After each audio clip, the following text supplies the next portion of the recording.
What up, Dokkaners? Welcome back to Toonrami for another video on Dokkan Battle GT. In this video, we're going to be talking about the part 2 of the 4-year anniversary celebration that's coming to global very, very soon in a matter of days or even less. So what we're going to do is check out the Dokkan Wiki and take a look at the timeline that took place for the JP version of Dokkan. And more than likely, 90% of the things that happened in JP are going to be happening for us in global. Give or take a couple small little changes just because, they're 5 or 6 months ahead of us. So let's jump into the Dokkan Wiki itself and just look at the rundown first, and then we'll go into detail afterwards. So as you see right here, we've got a new story event coming, Shadow Dragon Saga. We've got an EZA, we've got a little special Shenron event coming, and the Vegeta Jr. is the unit that's going to be getting the EZA. The Dokkan Clash is hitting global. So here, it might be a little confusing for you. We are actually on our 10th Dokkan Clash. I mentioned this in my previous video, the Dokkan Clash Battle Prep. Go check it out. And in that video, I talked about the enemies that are showing up for the 10th Dokkan Clash on global, which is equivalent to the 12th for JP. I know that's a little confusing, but what they basically did was they bumped global ahead by 2 clashes just so that the enemies that we get coincide with the theme of the 4-year anniversary, which is GT. So the 12th Dokkan Clash for JP was the one where they implemented the GT villains. So they wanted to have that same experience for global players, so they had to move the timeline up a little bit, and that is why we are bumping from number 9 to number 12 in terms of the enemies. But as far as global is concerned, it is still the 10th Dokkan Clash, if that makes sense. If it doesn't, don't worry about it too much. You're getting new content, that's all that matters. And with that new content, we're getting a brand new LR for the battlefield. More about him in a second. And we've also got a whole bunch of awakenings that are available, obviously because there's going to be a new banner. The very first double featured LR banner that's hitting global for the 4-year anniversary part 2, which is going to include Go Punks, Go Panks. A lot of people like to say that, drives me nuts, but I like to just call them what they're called: Goku, Trunks, and Pan. That's one LR. The other one is the baby Vegeta. Also, we've got another Extreme Z battle for the Omega Shenron, and one more Shadow Dragon Saga related event. We also get a new Goku, more about him in a second, and then after that is the rest of JP that doesn't have to do with us. So, let's scroll back up, and let's start with the Shadow Dragon Saga story event. So what is this? First of all, when I was taking a look at this, guys, this is fan service done right. When you hear fan service, you think of, some of the risque stuff in anime and whatnot. But fan service is literally servicing the fans. And what they do for this 4-year celebration is amazing. And if you have seen Dragon Ball GT, if you've just seen the shows in general, you know how well they take care of you in terms of the little things.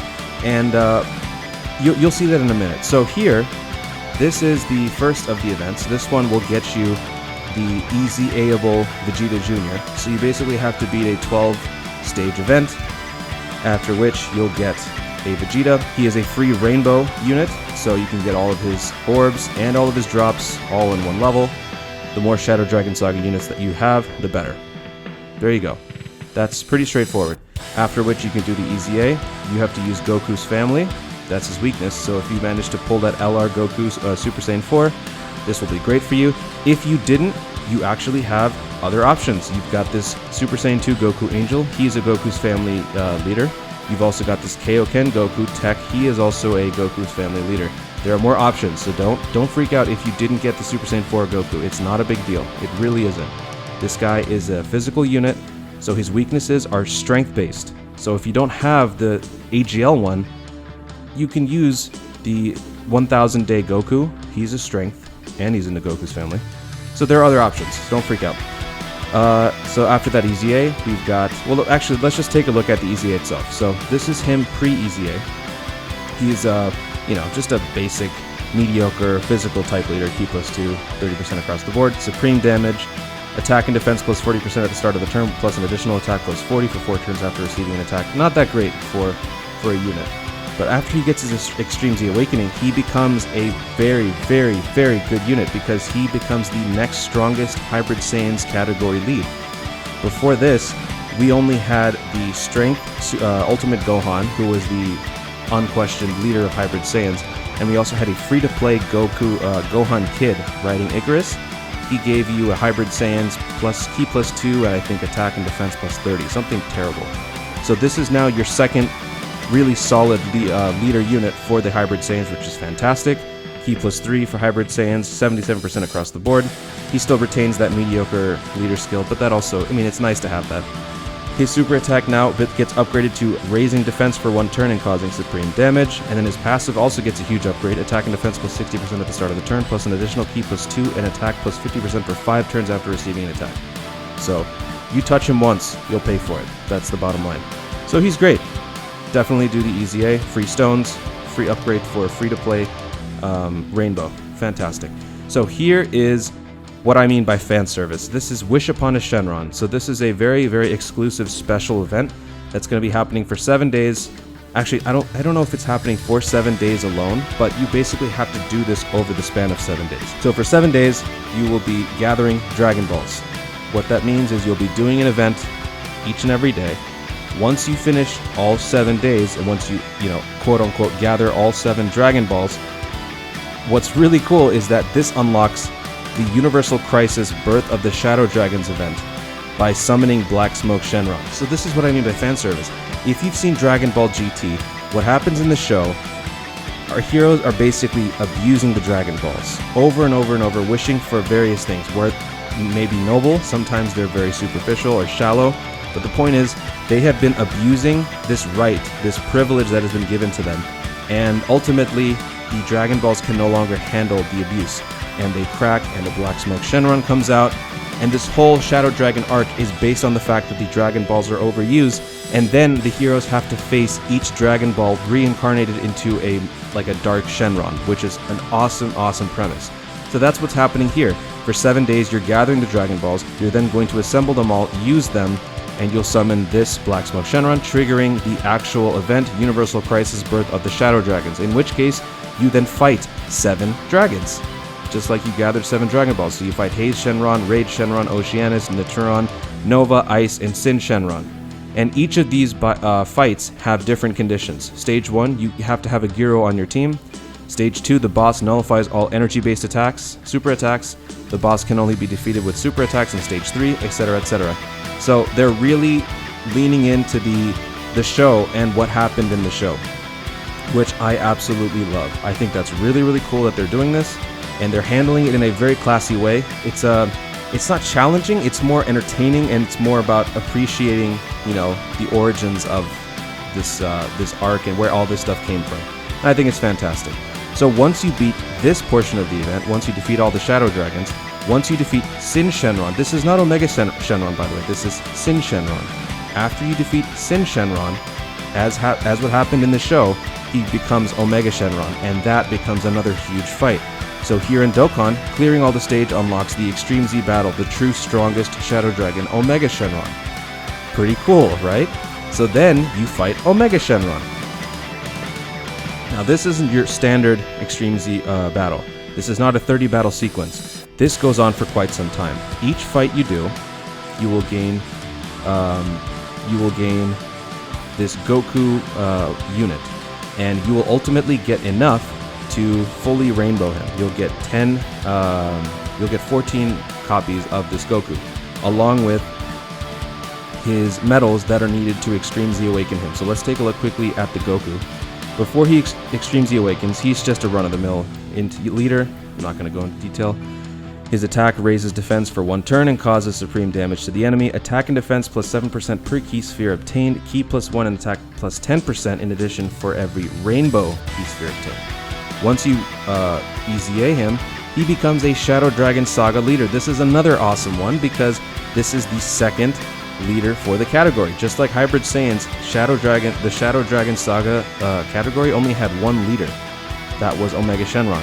I personally have never been able to get him, and this is huge for me because now with this unit I can actually go into Super Battle Road and finish my final Super Battle Road. So this is an awesome, awesome update for me, but also it'll be great for everyone else because you now have a second lead, so you can use this in your Dokkan Clash. You just have another way to assemble a Shadow Dragon Saga team. His attack becomes causing supreme damage to the enemy, raising all defense by 30% for one turn. His passive becomes attack and defense plus 12% per key sphere obtained, key plus 2, attack plus 20% in addition for every rainbow sphere obtained. He randomly changes the key spheres to a certain type, to rainbow, when there is a Shadow Dragon category enemy. So, actually, once you fully rainbow this Goku, you will be able to rainbow him, I believe, at stage 50. After you beat level 50 of the Extreme Z battle, you then have 50 more levels to gather Sleeping Kais and a bunch of orbs. Those orbs total to 1 free rainbow for each type. You also get 50 Sleeping Kais, which means you can use 5 Kais at once 10 times, right? So after you clear stage 50, you then have a fully rainbowed Goku. You can then bring him back and fight the remaining 50 fights with your team, including Goku, and you'll get a huge bonus because you're fighting a Shadow Dragon enemy. So overall, this is awesome.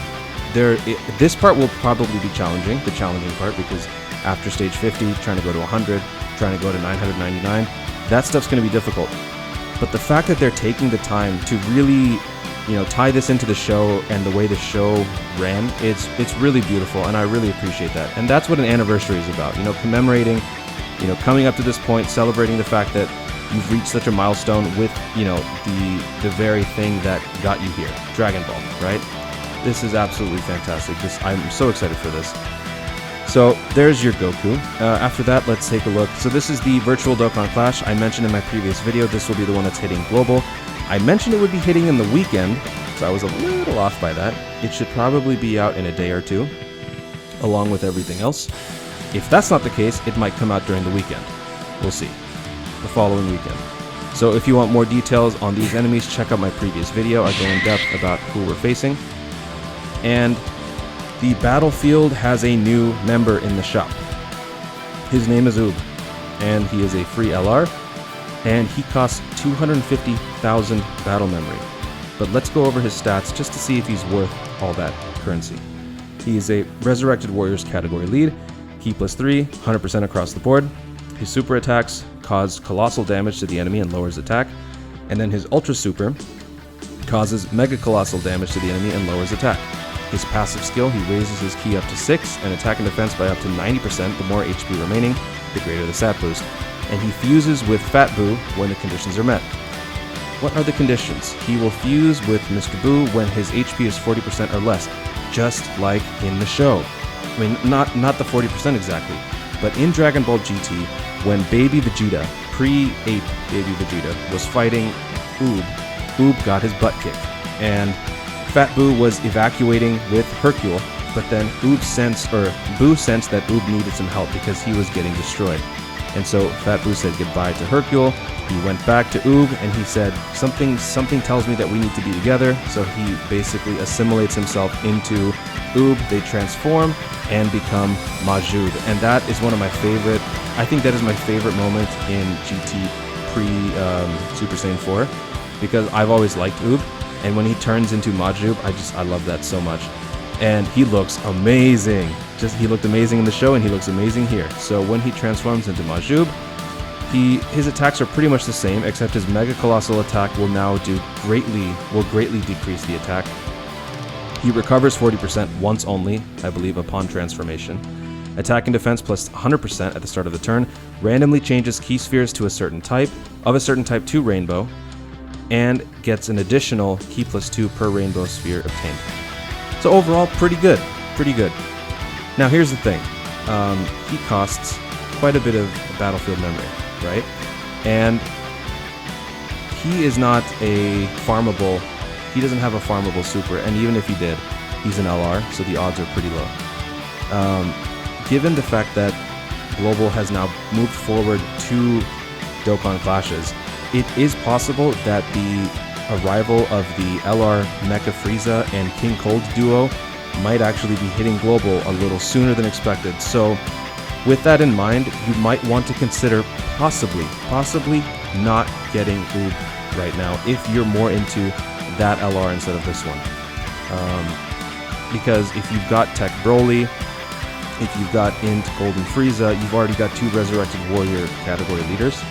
This one does not add much in terms of stats because he's a free-to-play unit. So it is something to think about. I'm not saying don't get him, but I'm just saying that there is going to be another Battlefield unit that's going to be hitting Dokkan Global at some point, who will cost even more than this one, and if he's costing more, there's gotta be a reason for it, which means he might be even more useful. So I'll probably do another video exploring the difference between that unit and this one, but just keep that in mind. But lastly, let's take a look at the summon banner itself. So this is the banner that's going to be hitting Dokkan for Part 2, and as I mentioned before, you've got the 2 LR featured units right here, Baby Vegeta and Goku, Pan, and Trunks. You've also got, this is the JP version, so it could change, but you've got the Mini Goku, you've got the Underworld Cell, Underworld Frieza, you've got more Trunks, you've got Pan, who's a great support unit for the Shadow Dragon Saga, Sin Shenron, Nova Shenron, Baby Vegeta, the Int version, Majub, another Trunks, and then all your SRs. What kind of bums me out here is that Omega Shenron isn't here. Now, I know that he has made an appearance quite a bit in Global before. Me personally, I have not been able to get him during those other times that he showed up. I was actually expecting him to be one of the headliners for this banner. He still could be, who knows, but I personally am a little bummed that he's not. And personally, I have every single one of these units except for the LRs. So, and obviously getting an LR is a pretty, you know, it's the odds are stacked against you. So this actually does not look nearly as enticing as I was expecting it to be, which will likely result in me not summoning very much. I could go, things could change if they have some really great discounts. I might do one round of summoning if they do some similar, you know, summon 3 times and get 1 free thing. But overall, to me, this does not look very promising. I can live without those 2 LRs. I managed to get Goku and Vegeta on the previous banner. I'm more than satisfied. So, yeah. But let me know what your thoughts are on this banner, because as it is, it kind of looks meh to me. So that'll about do it for this video, guys. Thank you so much for watching. If you enjoyed the content, be sure to leave a like and subscribe, because I'm going to be making a lot more content on this stuff. I'm going to be doing some summons, Super Battle Road, a whole lot of good stuff headed your way. And let me know in the comments if you have any particular unit in this lineup that you are most looking forward to summon. Whether it's other than the 2 LRs, obviously. Maybe it's Sin Shenron, maybe you need a couple more Novas. Let me know in the comments. And once again, thank you so much for watching. Stay tuned, and always remember to Dokkan responsibly.